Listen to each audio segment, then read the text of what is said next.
Listeners who are blind, have low vision, or have another print disability, which makes reading, holding a book, or turning a page difficult or impossible. The content is copyrighted by the respective publishers.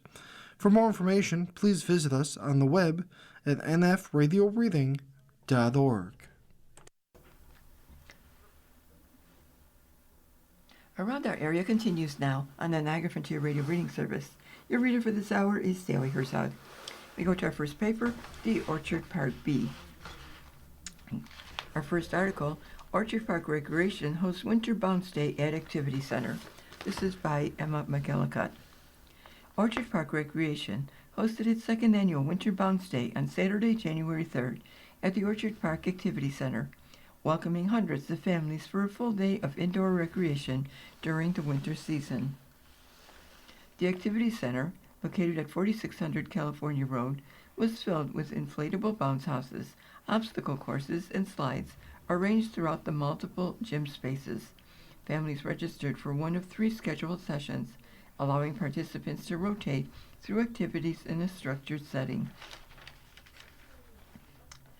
A designated toddler zone for children ages 2 to 5 was set up separately from the main inflatables to provide a safe and age-appropriate play area for younger participants. Children of all ages attended the event, accompanied by parents and guardians. Recreation Director Kristen Welch said the event continues to be well received in its second year. I have been with the town for 16 years, first as the assistant director and now the director since 2024, Welch said. This is our second year for this event, and it has been great to see families return and new families participate. Welch said the idea for Winter Bounce Day originated through a partnership with Bounce USA.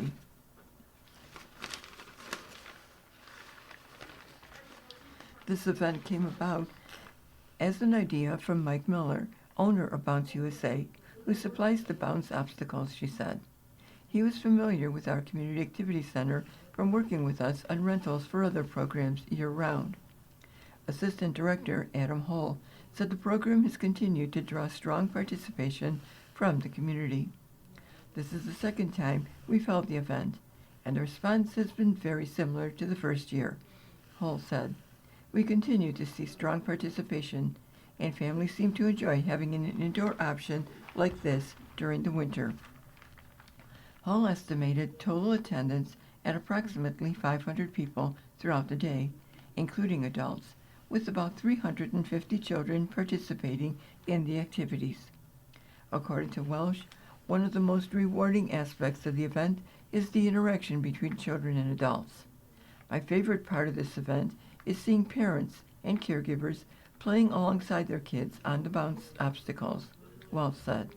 The smiles and laughter that come with racing each other and having fun is why we do what we do at the Recreation Department. Hull said the building remained active throughout the day as children moved between inflatables. They are constantly running around, trying different bounce houses and obstacle courses, Hull said. They want to experience everything that's set up. Hull added that even his own children participated in the event. My favorite part is seeing all their blushed faces from running around and having fun, he said. My kiddo was instantly tired and ready for a nap. The event was supported by Bounce USA, an inflatable entertainment provider that works with Orchard Park Recreation on various programs throughout the year, including summer camps and special events. Winter Bounce Day is a part of a broader effort by the department to expand special events across different seasons. In addition to Winter Bounce Day, Orchard Park Recreation has hosted programs such as a Recreation Roller Rink Day, which is scheduled to return on Saturday, January 31st, with an evening session planned. The department has also expanded its arts programming, including plans for an Art Box program that will feature middle school art displays throughout the Activity Center hallways. Hull said special events are designated to complement seasonal programming and provide additional opportunities for families to gather in a structured recreational environment, particularly during months when outdoor recreation is limited. Information on upcoming programs and events is available through the Orchard Park Recreation website at oprec.org/dot.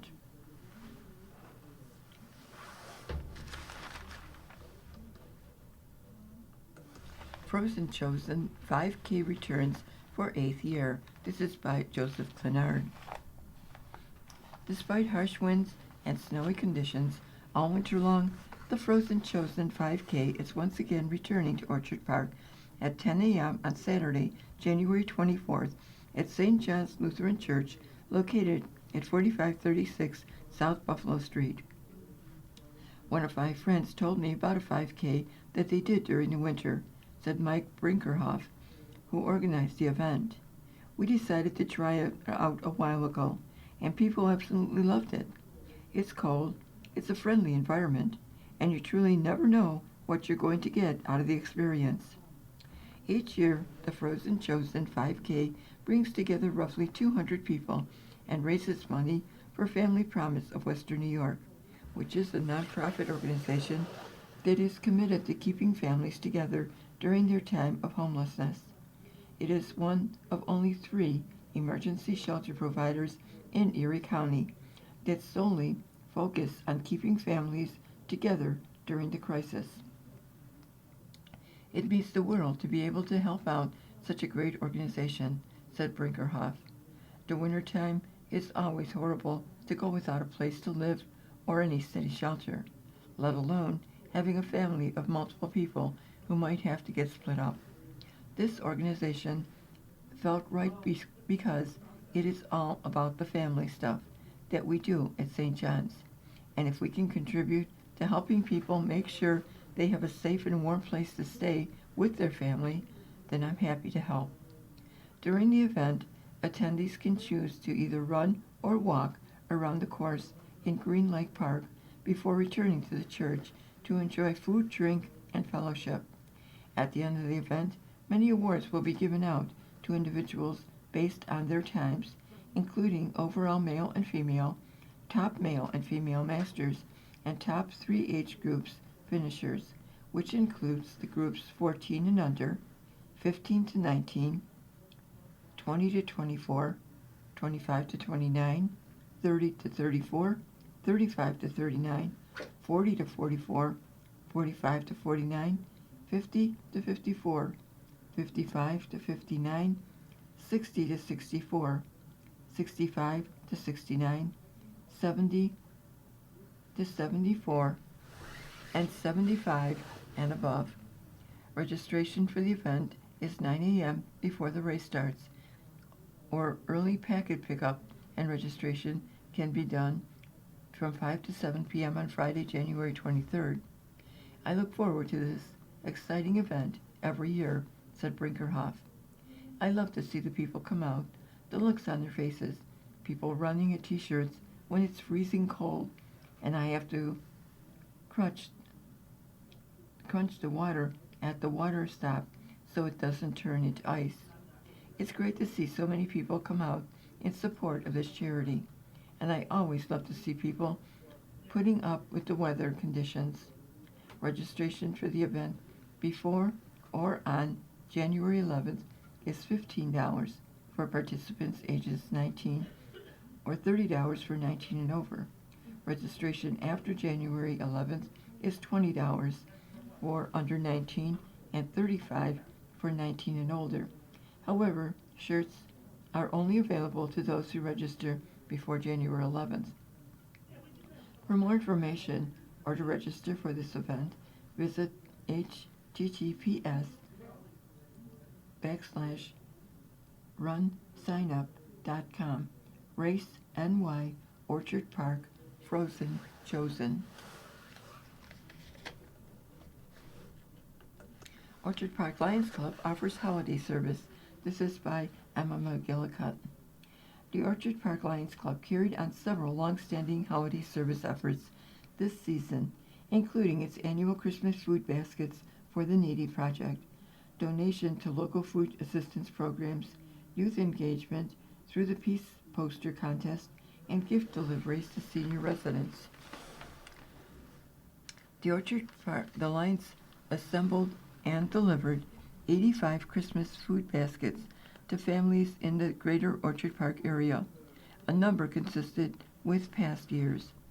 This year was about typical for the number of baskets, as we usually prepare and distribute 80 to 100 food baskets to families in the greater Orchard Park area, Orchard Park Lions Club treasurer John Bernard said. He noted that the club increased its spending on food this year due to recent issues with food assistance.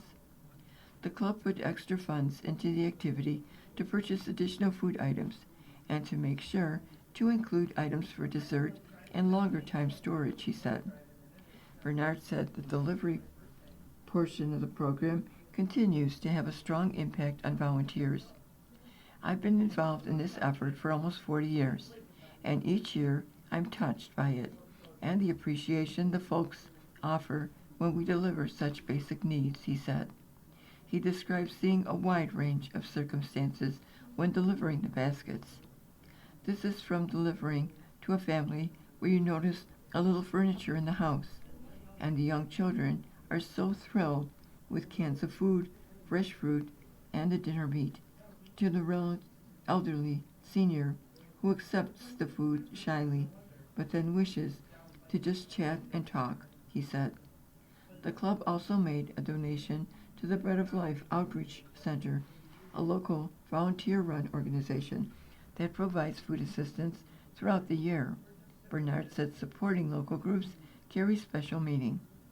When we are able to actually meet the local organizers and hear what they are doing, it is so uplifting to know the funds we can provide are going to a volunteer group helping neighbors in need, he said. The Orchard Park Lions also highlighted student creativity through the annual Peace Poster Contest. Bernard said the winning poster stood out for the effort involved. The time and the effort these middle school students put into it was so great, he said. They worked to make their art show a great story. Another holiday initiative included delivering gifts and cards to residents at Father Baker Manor, a skilled nursing and subacute rehabilitation facility for residents living with a diagnosed condition or requiring medical supervision. This year brought a new appreciation to me of the effort Lion Austin and his wife Shirley do in putting the small gifts together, and the Christmas card my wife prepares from the club to the residents, he said. Bernard noted the importance of the outreach for residents who may have few or no family members nearby. When we give even a small gift and a card, the residents can enjoy the thoughts and memories of Christmas past, and that there are folks still thinking of them, he said. Bernard said the club's holiday work reflects its broader mission of service, overall helping others so that they can have a better day and future. We are here to help those in need, he said. While most folks think of us as eyeglasses, which are outroots, the club's holiday activities support our hunger, youth, and humanitarian efforts to serve and make everyone's life just a little bit better, Bernard said. The Orchard Park Lions Club Incorporated is a volunteer service organization dedicated to improving the local community. Chartered in 1944, the club's focus on civic, cultural, social, and humanitarian efforts, supporting programs for youth, seniors, and residents in need, guided by the motto, "We serve." The club works on projects ranging from vision screenings and scholarships to holiday food drives and community improvement initiatives. Town awarded $120,000 grant for stadium area safety. Congressman Nick Langworthy announced on Friday, January 2nd, that the town of Orchard Park has been awarded $120,000 in federal funding through the U.S. Department of Transportation's Safe Streets and Roads for All program to develop a Bill Stadium Safe Streets Action Plan. According to Langworthy's office, the funding will be used to create a comprehensive safety action plan focused on improving pedestrian, bicycle, and motorist safety in the area surrounding the new Highmark Stadium. The plan will evaluate existing conditions and recommend infrastructure improvements, such as wider sidewalks, upgraded curb ramps, and enhanced crosswalks, with the goal of reducing fatal and serious injury crashes. The construction of this new stadium represents a transformational opportunity and marks the beginning of a new era for Orchard Park and Western New York, said Langworthy. Town of Orchard Park Supervisor Joe Liberty said the funding will help to improve safety for residents and visitors traveling to and around the stadium. The town of Orchard Park is proud to be the home of the Buffalo Bills, he said. Hundreds of thousands of fans travel to Orchard Park each season, and this important funding will help keep residents and visitors safe as they travel to and around Highmark Stadium. Liberty thanked Langworthy for his leadership and support, as well as the fans who make Orchard Park such a special place on game days and throughout the year. The Safe Streets Action Plan will include an inventory of current roadway and pedestrian conditions, design recommendations, project phasing, and implementation roadmap to guide future infrastructure investments and improve accessibility for all roadway users. The grant is administered by the U.S. Department of Transportation's Office of the Secretary and supports communities in the New York 23rd Congressional District.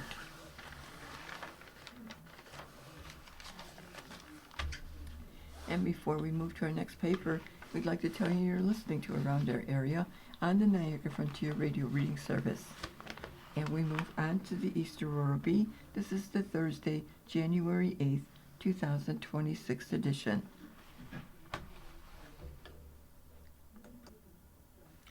East Aurora Police Department introduces Sharps collection box for needle and syringe disposal.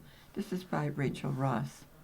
The East Aurora Police Department has recently installed a Sharps depository box in their Main Street station in an effort to ensure the community has access to resources for safe medical equipment disposal. The depository, which is provided by the Erie County Health Department, offers individuals a place to discard used or unwanted needles and syringes anonymously in order to ensure they are safely disposed of. They, the Health Department, have a program where they provide a depository similar to one of those blue metal mailboxes on the street where you could put mail into, and it's a place for people to get rid of unwanted or used needles and syringes, said Department Chief Patrick Welsh. When it fills up, we utilize a special protocol. We put them in a larger Sharps container, seal it off, and then we take them to the Erie County Health Department downtown in the city of Buffalo. The resource is available within the station's lobby all day, every day. The department requests that materials be contained when brought in for disposal, though they have small containers available alongside the depository if needed. According to Welsh, the police department connected with Erie County about adding a depository after recognizing a lack of adequate resources to meet demand in the area. About a year ago or so, we identified a lack of available resources for folks to deposit used or unwanted Sharps, Welsh said. We're just a substance is in the needles, things like that, Welsh said. This program is designed to provide folks with an opportunity to deposit maybe an unsafe needle, or just any needle, so that it doesn't end up someplace where it can contaminate somebody or injure somebody, whether it is illegal drugs or whether it's just something prescribed by a physician. Wells said that the department hopes to further expand the program in the future by adding a medication drop-off depository for expired or unused prescriptions, but that, they say, is still early in the planning stages. Additional information regarding where to find depositories and guidelines for waste drop-off can be found on the New York State Department of Health website at health.ny.gov.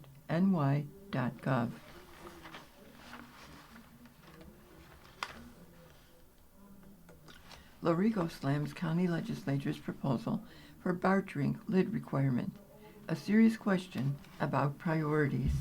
This is by Justin Sullivan.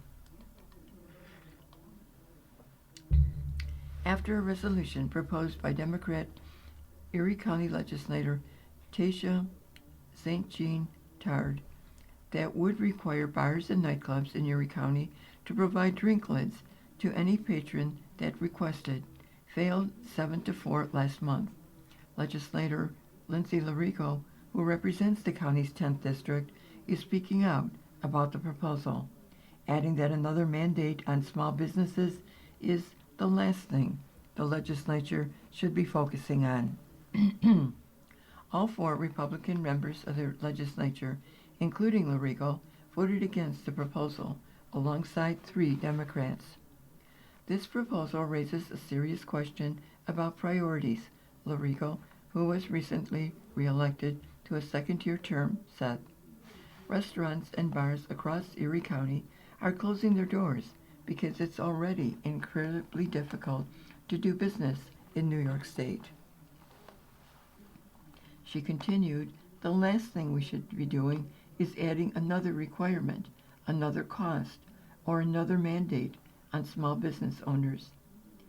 St. Jean Tard, a former Buffalo City Council Chief of Staff who took over Senator April Baskin's former seat on the legislature, said that the proposal stems from reports of individuals, specifically college-age students, having their drinks spiked while at bars, making them vulnerable to be assaulted or victimized. The proposal is also being proposed on a state level. If passed, it would supersede any county legislature action. Experts say patrons can tell if a drink might be spiked by physical signs like cloudiness, extra bubbles, a salty bitter taste, or color change. While there are no obvious signs, sudden symptoms like extreme dizziness, confusion, nausea, memory loss, or feeling unusually drunk on a little alcohol are common for individuals who have been drugged. California passed a similar law in the form of a 2-year trial period requiring establishments with certain liquor licenses provide plastic drink lids or fabric covers upon customer request to prevent drink spiking. Under this legislation, establishments are also required to post signs about available drink test kits and any fees for lids. While recognizing drink spiking is a serious offense, Lorigo said the approach of requiring cheap items purchased at bulk, which would only be given by request, is what hurts small businesses. If someone wants to purchase a drink cover, they can do so themselves, Lorigo said. That responsibility should not be pushed onto local bars and restaurants that are barely hanging on. Lorigo continued, New York is not business friendly, and proposals like this only make it worse. We should be focused on keeping businesses open, not piling on. Lorigo districts include the towns and villages of Aurora, Colden, Concord, Elma, Holland, Sardinia, Wales, West Seneca, East Aurora, and Springville. Hochul visits Western New York to announce first state of the state proposals aimed at online protection for kids. Governor Kathy Hochul returned home to Western New York to unveil a series of proposals aimed at protecting children online, restricting harmful artificial intelligence chatbots, and expanding youth mental health training across New York State as part of her 2026 State of the State agenda. The legislative package would require stronger age verification on digital platforms, including online gaming sites, and set children's profiles to the highest privacy settings by default so strangers cannot message them, view their accounts, or tag them in content. Location sharing would be turned off by default, and children under 13 would need parental approval for new connections, according to the governor's announcement. The plan also calls for certain AI chatbox features to be disabled for kids on social media platforms and would give parents the ability to cap in-app spending by their children. The proposals build on earlier state laws restricting addictive social media feeds and banning smartphones during the school day. As New York's first mom governor, the well-being and safety of our children has always been one of my top priorities, Hochul said in a statement. These proposals will create a nation-leading standard that will ensure our kids' safety in online and real-world environments where they spend time. In addition to online safety measures, Hochul proposed a statewide expansion of teen mental health first aid training designed to give every 10th grader the skills to recognize and respond to signs of mental health and substance abuse challenges among peers. The initiative also includes training for adults who regularly work with youth. Supporters of the governor's plan, including state legislatures and mental health advocates, argue the measures are necessary in an era where children's increased digital engagement has coincided with rising concerns about online predators and youth mental health struggles. The proposals must be approved by the state legislature before becoming law. Hochul is expected to outline the full details during her State of the State address.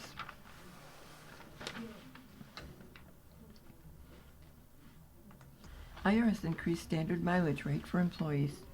The Internal Revenue Service recently announced that the optional standard mileage rate for businesses' use of automobiles will increase by 2.5%, or 2.5 cents, in 2026, while the mileage rate for vehicles used for medical purposes will increase by half a cent, reflecting updated cost data and annual inflation adjustments. Optional standard mileage rates are used to calculate the deductible cost of operating vehicles for business, charitable, and medical purposes. Additionally, the optional standard mileage rate may be used to calculate the deductible cost of operating vehicles for moving purposes for certain active duty members of the armed forces, and now, under the One Big Beautiful Bill, certain members of the intelligence community. Beginning January 1st, 2026, the standard mileage rate for the use of a car, van, pickup, or panel truck will be 72.5 cents per mile driven for business use, up 2.5 cents from 2025. 20.5 cents per mile driven for medical purposes, down a half cent from 2025. 20.5 cents per mile for moving purposes for certain active duty members of the armed forces, and now certain members of the intelligence community, reduced by a half cent from last year. 14 cents per mile in service of charitable organizations, equal to the rate in 2025. The rates apply to fully electric and hybrid automobiles, as well as gasoline and diesel-powered vehicles. While the mileage rate for charitable use is set by statute, the mileage rate for businesses' use is based on an annual study of the fixed and variable costs of operating an automobile. The rate for medical and moving purposes, meanwhile, is based only on the variable cost for the annual study. Under the law, taxpayers cannot claim a miscellaneous itemized deduction for unreimbursed employee travel expenses, except for certain education expenses. However, deductions for expenses that are deductibles in determining adjusted gross income remain allowable, such as for certain members of the reserve component of the armed forces, certain state and local government officials, certain performing artists, and eligible educators. Alternatively, eligible educators may claim an itemized deduction for certain reimbursed employee travel expenses. In addition, only taxpayers who are members of the military on active duty or certain members of the intelligence community may claim a deduction for moving expenses incurred while relocating under orders to a permanent change of station. Use of standard mileage rates is optional. Taxpayers may instead choose to calculate the actual cost of using their vehicle. Taxpayers using the standard mileage rate for a vehicle they own and use for business must choose to use the rate in the first year the automobile is available for business use. Then in the later years, they can choose to use the standard mileage rate or the actual expense. For a leased vehicle, taxpayers using the standard mileage rate must employ that method for the entire lease period, including renewals.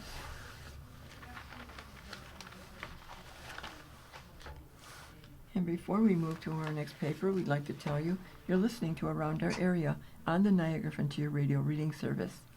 And we move on to the West Seneca Bee, and this is the Thursday, January 8th, 2026 edition.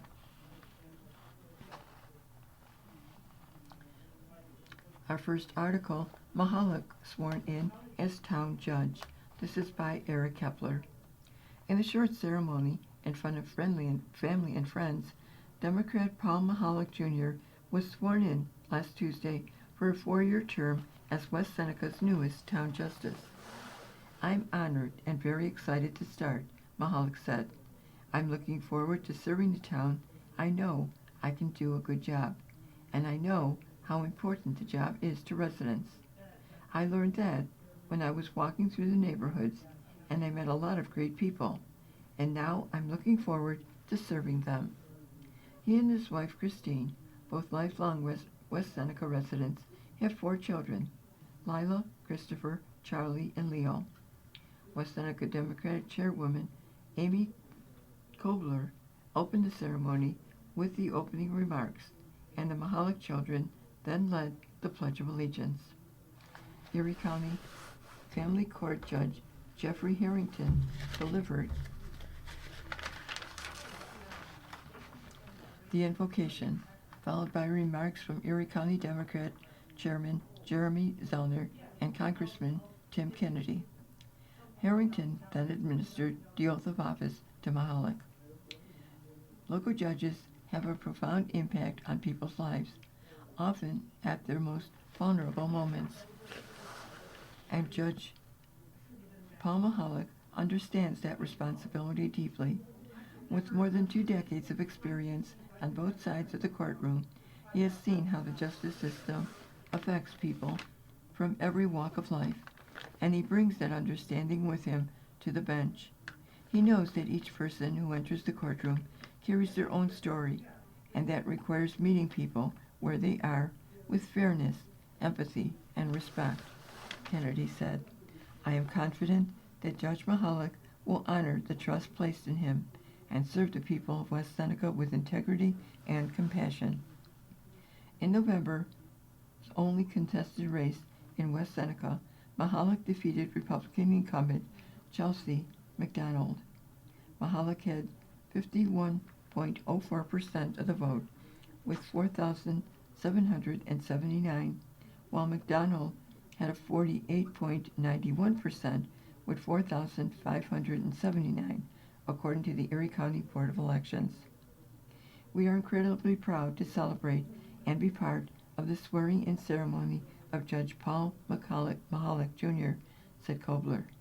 This achievement reflects not only a deep commitment to justice, integrity, and public service, but also the trust and confidence of the community.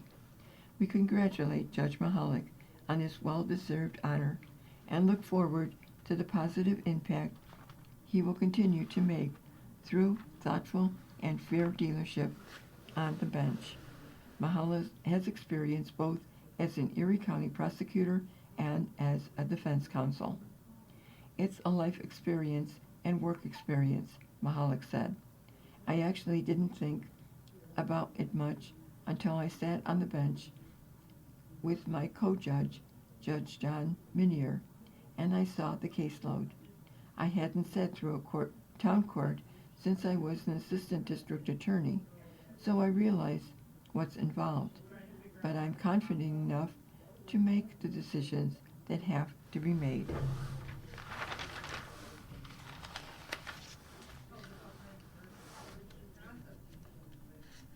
SUNY Erie addresses student food insecurity.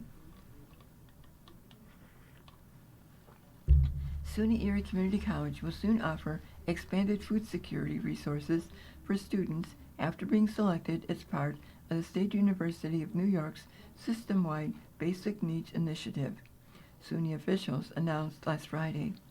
The initiative expands support for students facing food, housing, and transportation insecurity during the spring 2026 semester. Among the key components is the addition of after-hours food lockers at SUNY Erie, enabling students to access fresh refrigerated food outside of typical food pantry operating times. SUNY already operates food pantries or stigma-free food access points at every campus, backed by $1 million in annual operating funds to combat food insecurity. This academic year, the system has allocated $550,000 in assistance for community college food pantries statewide. The Food Locker program began last year at 5 other campuses: Finger Lakes Community College, Monroe Community College, SUNY Plattsburgh, SUNY Polytechnic Institute, and SUNY Potsdam, and is now expanding to include Erie and Westchester Community College.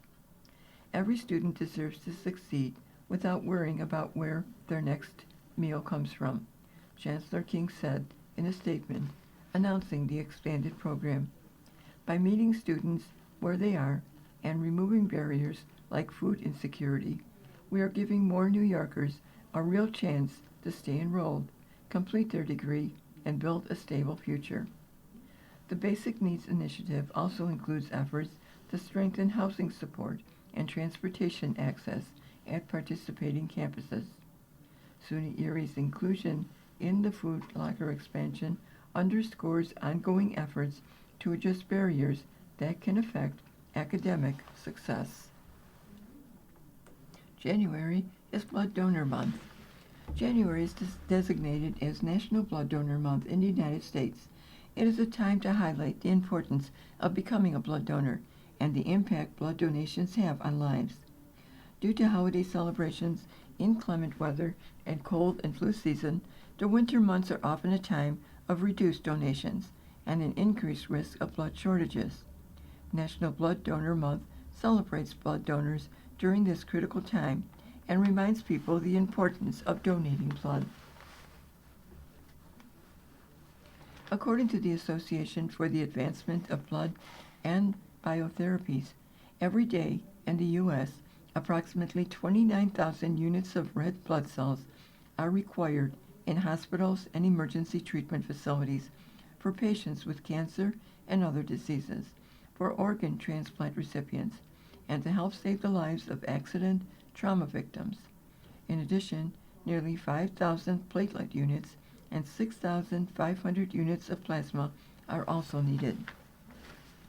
According to America's Blood Centers, former President Richard Nixon first proclaimed January 1970 as the first National Blood Donor Month on December 31, 1969, as requested by Senate Joint Resolution 154 to pay tribute to volunteer blood donors and encourage new donors to join.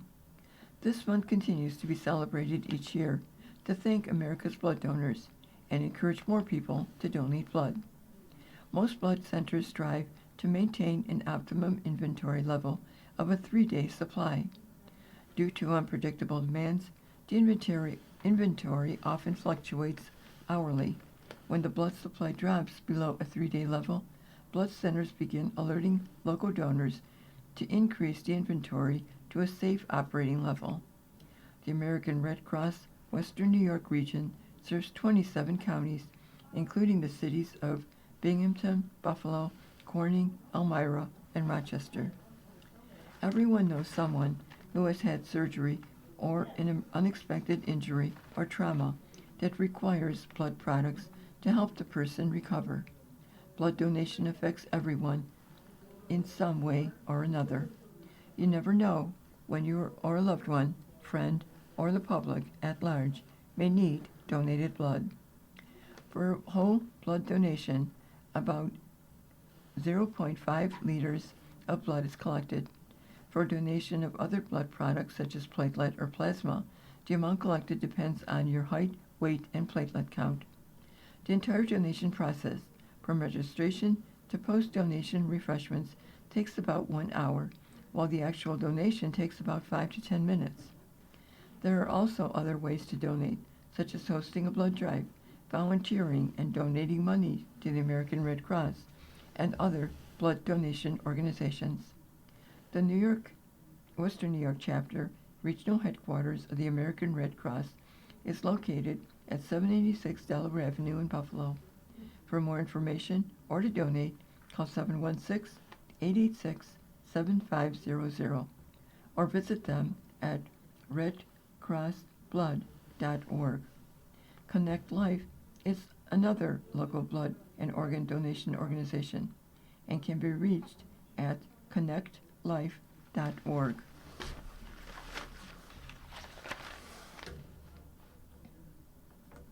And before we move to our next paper, we'd like to tell you you're listening to Around Our Area on the Niagara Frontier Radio Reading Service. And we move on to the Sun. And this is the Friday, January 9th, 2026 edition. We go to our first article, Interior Work Now Underway at New Feedmore, Western New York Facility. This is by Chris Graham. As 2026 begins, interior work is now the main focus for construction crews at the Feedmore, Western New York new facility in the town of Hamburg. The exterior work on the campus, located at 4832 Camp Road, was mostly completed at the end of 2025, with crews already pouring concrete for the inside. There are around 75 workers on the site every day. We're moving full speed ahead on the interior work, said Catherine Chick, Public Relations Manager for Feedmore. Set to open in the fall, the 197,700 square foot facility will double the warehouse space of current operations at 91 Fold Street and 100 James E. Casey Drive, increase and improve the commissary to serve more prepared meals to seniors and add meals for children and other adults in need, provide more classroom and training spaces for readying individuals for success and employment program, and offer the ability for Feedmore to grow its own produce. Currently, $86.8 million has been raised for the new campus. The total price tag for the project is $110 million. The funding includes $24 million that was allocated in the 2023-24 state budget, $5 million from New York Power Authority Board of Trustees, $3 million from Representative Nick Langworthy, $3 million from Erie County, $2 million in federal funding from U.S. Senators Chuck Schumer, Kristen Gillibrand, and former Representative Chris Jacobs, $1 million from the Rich Family Foundation, $250,000 from Assemblyman John Rivera, and countless other contributions, large and small. But fundraising efforts are ongoing for the remaining of the 23.4 million dollars. Those wishing to donate can visit feedmorewny.org. This is an investment in the future. It's the infrastructure that will allow Feedmore Western New York to continue to serve our community for generations to come. Feedmore continues to build out of the new facility against the backdrop of an increased need to provide services for those battling hunger. The nonprofit organization has seen an increase in those needing assistance since the 2019 merger between the Food Bank of Western New York and Meals on Wheels for Western New York. Through the COVID-19 pandemic, an increase in the cost of living, and just recently, a 43-day shutdown of the federal government. The government shutdown highlighted how fragile our food safety system is and how one disruption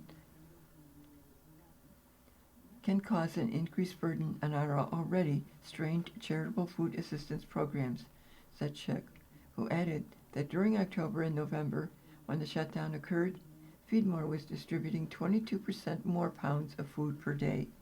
It continues to emphasize how critical this new facility is to maintain our safety net for our entire 4-county service areas. While interior work will continue through the winter months, Schick noted that there is still some exterior work to be completed once the weather improves, including detail work on the roof and parking lot, finishing and striping, and landscaping. Work on the outbuildings, including garden, storage, and the greenhouse, will be picked up in the spring. Village of Hamburg Water Tower project makes significant progress. This is by Chris Graham.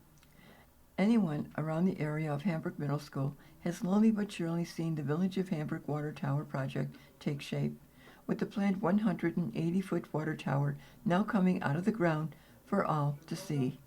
Village Administrator Jason Koza said that some crews at the site have begun to demobilize, finishing the first part of the tower project. The shaft of the tower, made out of concrete, went up in 8-foot sections. The tower, located at the plot behind the middle school near the Hamburg Central School District Maintenance Building, has been under construction since the summer. Phoenix Fabricators and Erectors, LLC, is the main contractor on the just over $10 million capital project.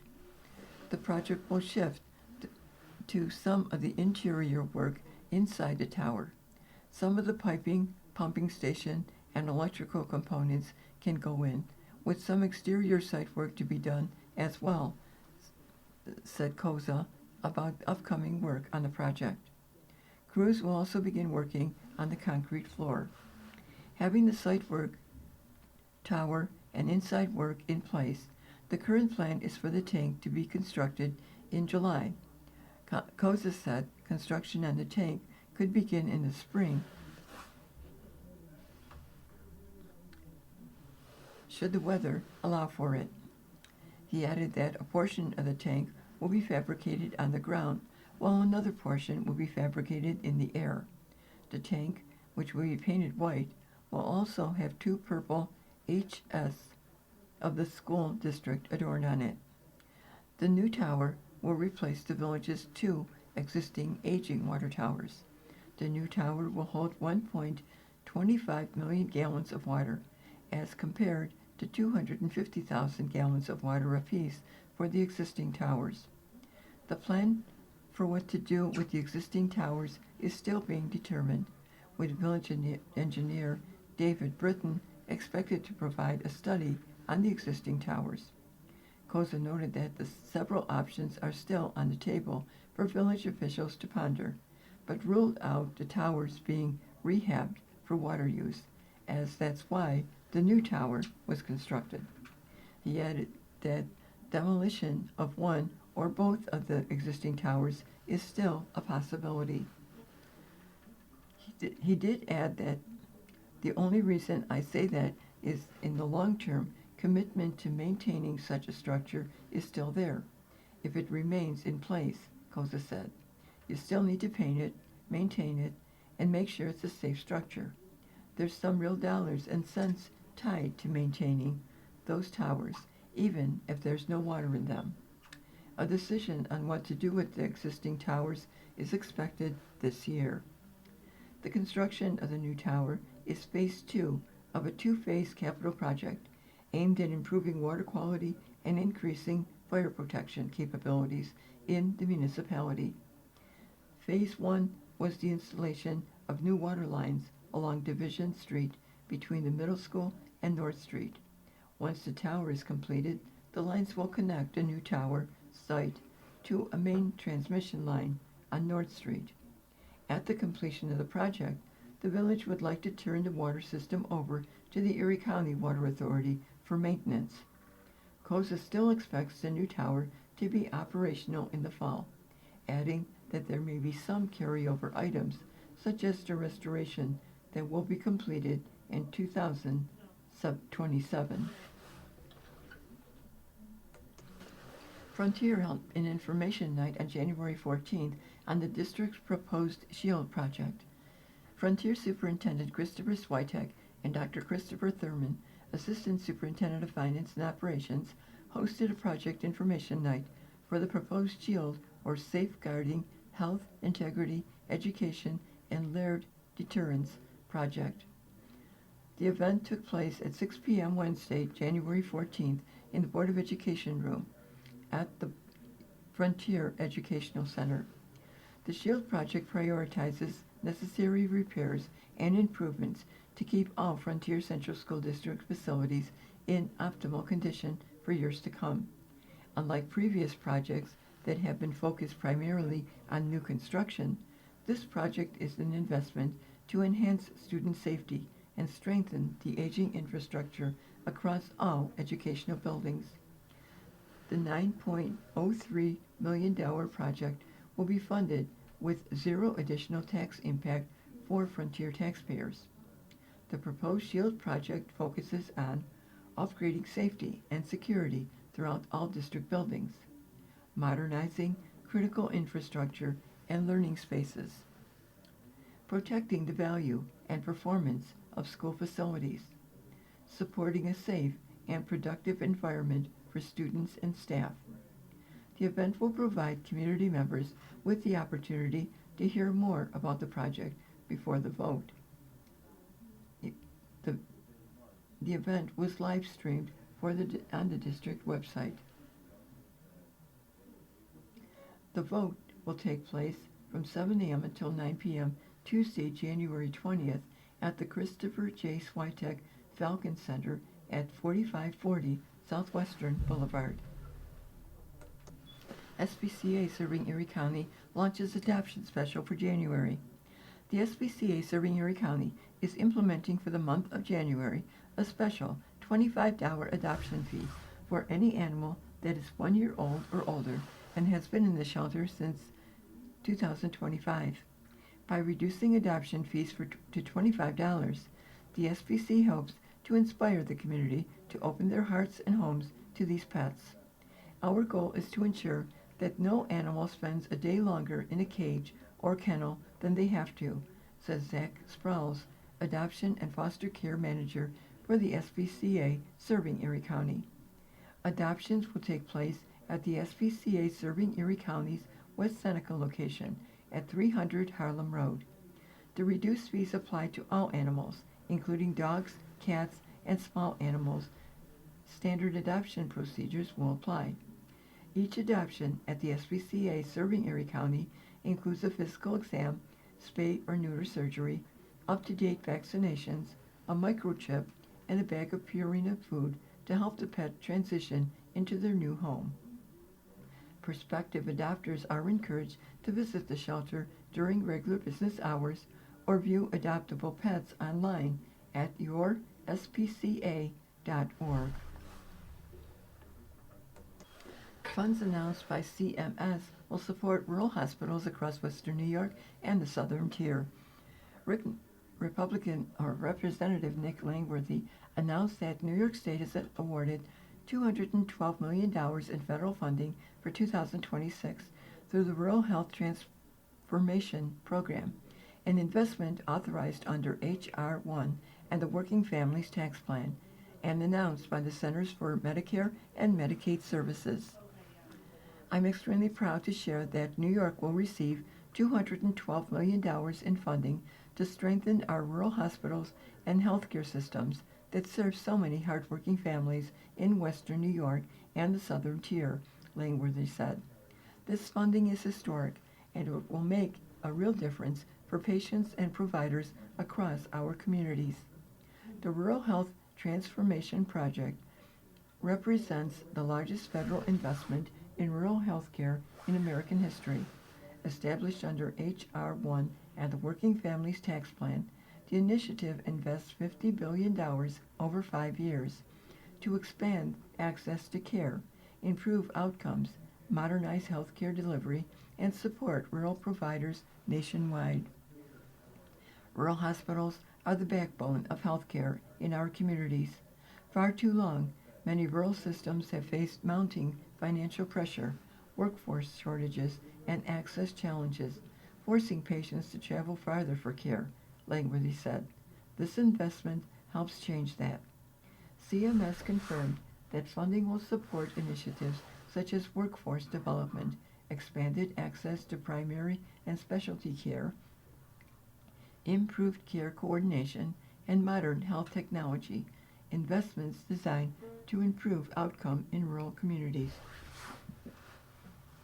As a member of the House Energy and Commerce Committee, I was proud to help advance the policies that made this investment possible, Langworthy said.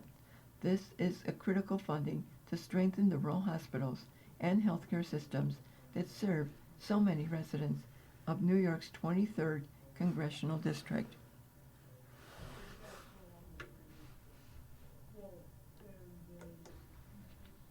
You've been listening to Around Our Area, a weekly look at community newspapers from around Western New York. Your reader for this hour has been Sally Herzog. Thank you so much for listening. Coming up next in the Niagara Frontier Radio Reading Service, we have the Ampol Eagle. At 4 o'clock, we have the Grand Island Niagara County Tribune Sentinel. And following that, at 5 o'clock, we have the Lockport Union Sun and Journal. Stay with us for these readings and more throughout the day.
The following program is intended for listeners who are blind, have low vision,